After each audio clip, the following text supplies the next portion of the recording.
Welcome to Real Life Mentoring, where we explore real life issues to help you make an authentic difference in the world. Hi, it's Chris and Christina with Real Life Mentoring Podcast. Today, we're going to talk about your self-worth. So let me just read a statement to you. Knowing your self-worth begins from the very beginning of you feeling cared for and nurtured by your parents. So knowing your self-worth and being genuinely confident doesn't just happen, but it must be shown, talked about, and lived out. Hence the reason that we believe you need a mentor. We all need mentoring. Mentoring helps us build our self-worth. Chris, jump into why is it so easy to fall into the trap of comparison? Well, the media, the social network, advertisement, marketing, all of it. So there are celebrities, there are sports figures, there's actors, there's musicians, and for whatever reason, we have been trained in America and probably many other countries as well. These people are the standard. They have what it takes. They are almost perfect. They have this talent. They have the skill. They have the abilities. They have the wealth. And that may not be true at all. But we're given these images that we're told this is what you need to measure up to. Sure. And it's all around us. You pull up the news, it's there. You pull up social media, it's there. You can listen to maybe your favorite TV show, and there's a commercial, right, that bookends this. Yeah. Okay? It's all around us. You go to the store, what do you see? There are billboards, there are posters. Everything is around us. The latest and the greatest. The old was not good enough. Here's a new and improved. Right. Yeah. So what that does, left to itself just to have control, it will begin to rewire. This sounds ridiculous. It can rewire our brains when we focus on something so much. I need this. I must look like that. I must sound like this. Why would let me throw this out. I just thought about this. You and I, we waited too long to launch this podcast. We've done this work for a long time. I think part of the reason we waited too long to do this, number one, we didn't know how to do it. Yeah. As far as the technical aspects of it, how do you even begin? But I think we also hesitated. We wanted to make sure we sounded well. Yeah. We didn't want to come across the wrong way. People will be listening to it. They'll be critical. Oh, this is not good, or this is good. Yeah. And you want your podcast to be good, and we've gotten some really great feedback. But I think we were too worried, even at our own ages, of what others might think. Is that fair? Sure. Yeah. No more of that. It hung on ourselves. Yeah, no more of that. Because I realize I've been impacted by some of this marketing and image mentality that it's time to be done with that. We have a couple of points that these are things that really take a jab at our self-worth. Like you so elegantly said, the role and job of marketing is to convince us that we don't measure up, there's something latest and greatest. And so we're bombarded constantly by images, social media images, advertising, going to the store, whatever. There's always a standard put in front of us. And if we don't match that standard, then comparison and self-worth can come in. Secondly, you said, which is really kind of the root of what we're talking about. But if we don't understand our own identity, which God has given us, then we're probably going to let other people define us. Explain that more, Chris. For many years now, the more I come to understand God, and there's still so much I don't understand, I have a personal relationship with God through Jesus. The Holy Spirit gives me direction. But I read God's word, and He has already said these things about me. What are some of those things? things? His love for me is there. It's been given. It's not going to be taken away. It's not going to be based on my good merits or bad merits. It doesn't work that way with God. Yeah, I think that determining what God says about us is true really helps offset negative self-worth. And then you have on here, thirdly, determining when and where our insecurities began and enforced were important. Unpack that. What does that mean? Where our insecurities began? For me, and this may sound too simple, but it's true. Let me use our grandson for a moment. He's almost 8 months old. Yeah. He is a happy little baby. He's perfect. Well, he's not, but he seems to be. But he seems so happy and so content, and he seems so confident at almost 8 months of age. Where does that come from?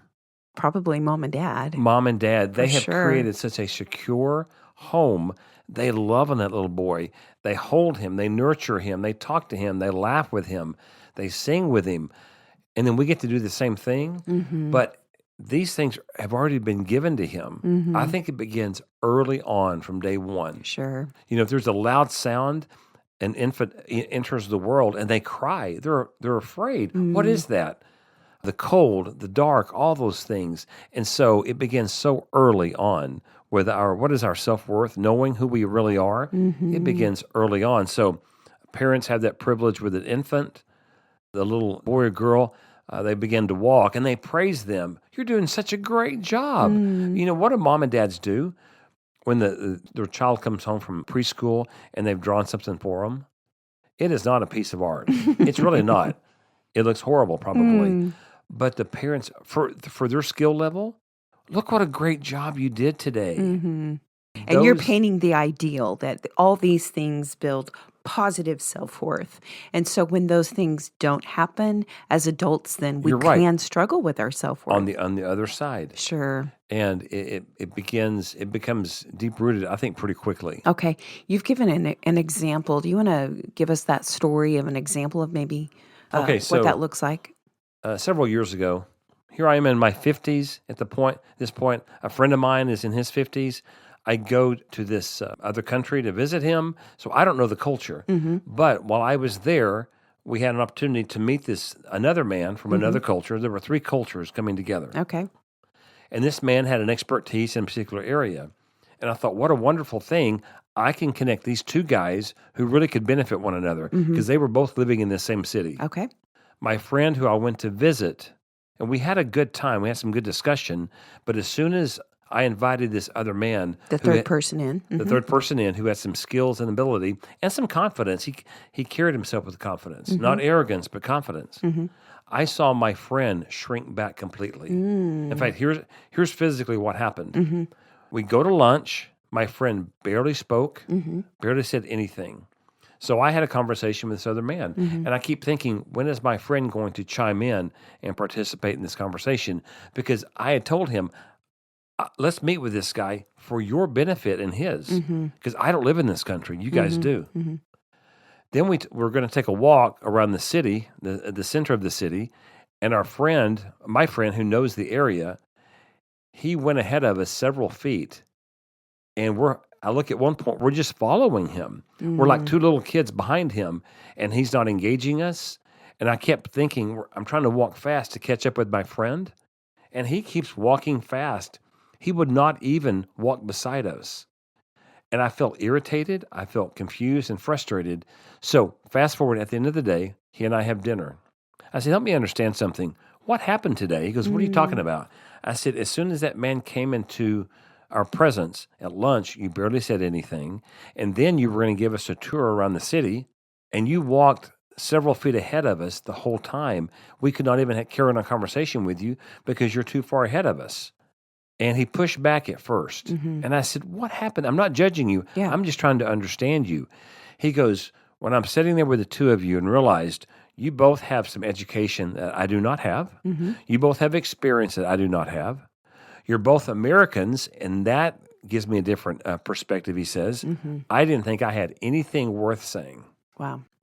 What had happened in him, he totally shut down inside, and he was just getting through. And what's sad about it, the intention was to connect these 2 men for work, for business. Right.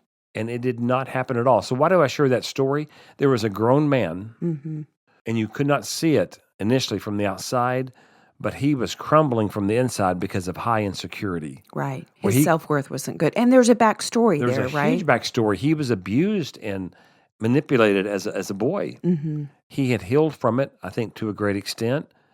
But maybe that day he just reverted back to that little boy who did not have a voice and better not try to have a voice. Yeah. He listened to some lies that he wasn't good enough. He had nothing to offer. So, okay, so I talked about advertisements earlier or marketing or whatever. He didn't have that in front of him. What he had were 2 men. Yeah. And he had a certain image about us. And so he compared himself inside of his head. He didn't measure up. In fact, I've done that before, Christina. We all have. Okay. And no one knows it though but Right. us. Yeah. But I'll meet someone and left to myself, okay? I will Mm-hmm. compare myself and I'll either be supposedly better Mm-hmm. or I'll be less.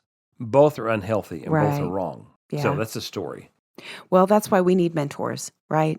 The role of a mentor when somebody is dealing with self-worth issues can be invaluable.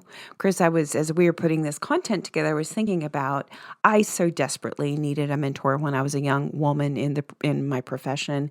And I remember a certain place that I worked, I was wrongly accused of breaking a confidence with one of my supervisors. I did not break the confidence. You had nothing to do with I it. had nothing to do with it. And so my supervisor at the time was vying for another job. And I was actually sending resumes out for him, but I would never have told anybody because he asked me in confidence. It was not, I should have rejected that request right then, but I didn't. I did the work for him. You should not have sent out the resumes. No, But he was well, let's be real here. He's your supervisor. right. And you're right out of college, right? Right. And so I'm sending applications for jobs elsewhere in this company for him. I'm not telling one person about this. He's brought me into his confidence, and so that's what I'm doing. It gets out that he's vying for other jobs. His supervisor brought me in to an office with another supervisor, and they accused me of leaking this information. It was damaging to the company, yada, yada, yada, yada. And I didn't do it. I didn't do it.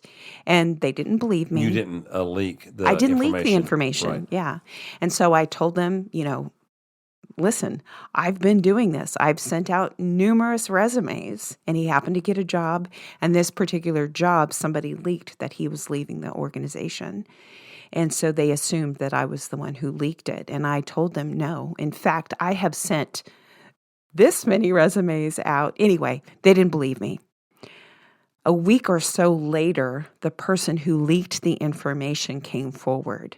I never got an apology. I never got oh, we're so sorry we wrongfully accused you. And I was okay with that. I did not stand You were okay up. with what? I was okay with them treating me that way. Were you really okay with it, or you didn't know how to I was okay deal with it? because I didn't know how to deal with it. And I thought, well, they're supervisors, right? This doesn't feel good, but they're authority figures because I had a skewed picture of Okay. what authority figures could do because whatever. I needed a mentor to go, whoa, you've been wrongfully accused. You have a voice. You don't have to be rude and disrespectful, but you can hold people accountable because they spread falsehoods about you. Stand up, girl. But I didn't see my value, right? And so I didn't do that. So as mentors, we have the wonderful privilege of reminding people of their self-worth. This may be redundant, but let me ask it. Why do you think you didn't stand up for yourself? I didn't believe that I had a voice or I could, and the other authority had spoken. And so at that time in my life, authority figures were the end-all, be-all. I had a warped sense of you obey authority. I'm not a rebel, but if authorities are in the wrong, I don't have to obey them. You don't have to Now, I don't have to obey them. If somebody's in the wrong, if they're doing something Well, let's wrong. be realistic about this. You may have to obey them in order to keep your position, right? Sure. Think Yeah, about we're kind of getting off topic here. Yeah. Well, but do we have enough self-worth? Do we understand ourselves enough and believe in ourselves enough that we would stand up for something that's wrong, even if we were to lose a job? Yeah, and I have several times since then. Yeah, you have. Yeah. You this really have. this was the first time. I was young. I was so fresh out of 21. Didn't know. Let myself be bullied by the system. And the beauty of that is growth and healing since then. That's not a part of who I am now. But it was then. And therefore, I needed a mentor. I needed a mentor as well, and neither Yeah. one of us had mentors to help us in areas like that. So here's a perspective. There are a lot of people out there, younger, who are entering the workforce or have already been there for a little bit, and they're dealing with this kind of stuff. Mm-hmm. What if, as an older person, and I say older, you may be in your 30s even, Yeah. 40s or older, 50s, whatever, but you have some experience. What if someone, another man or woman that you see maybe needing this, take them out for a cup of coffee and say, hey, I want to know how your career's going, your job, your situation. And say, you know what? Just let it out. Be honest with me. Because they may not have an outlet elsewhere. Tell me how things are really going, what situations are there, and if it's a tough situation that's unhealthy, maybe that mentor could actually give them some insight. Well, and You and so I have some bad experiences from the past in the workplace that are now actually aspects of wisdom. Well, and this transcends just workplace. I mean, that's what we've talked about. But when a woman has self-worth, she'll stay in an abusive relationship, right? When maybe husbands have a low self-worth, they won't stand up and be the leaders they need to be in their family. Or when a woman, we can look at the 6 areas that we talk about. In any of those areas, relational, emotional, mental, professional, or educational, spiritual, I'm missing one. If I don't say them in order, I don't know. But any of those areas where we experience low self-worth, there'll be consequences. And so having a mentor to walk through that for them to, not for an ego trip, no, you're worth more than that. No, but a mentor, a godly mentor to remind you of the truth of who you are and what you carry is invaluable. to me, I'm a simpleton. Let's have some conversations. Let's meet and let's talk about these things. You may need a professional counselor if your lack of self-worth is so low. Yeah, if there's or really sorry, some deep. it's so high Yeah. that you may need a professional counselor.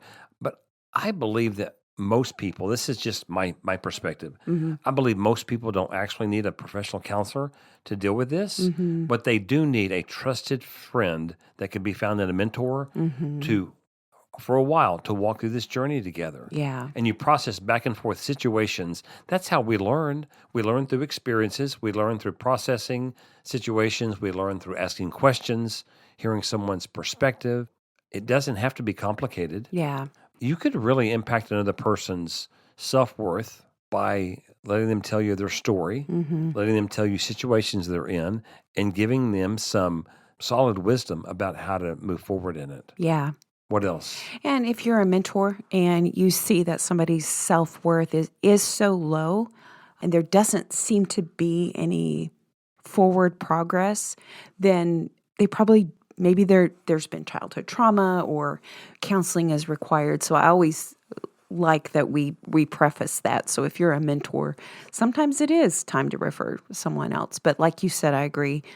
Most times, most people, they just need an outside source for them to be reminded who they are. Any closing thoughts?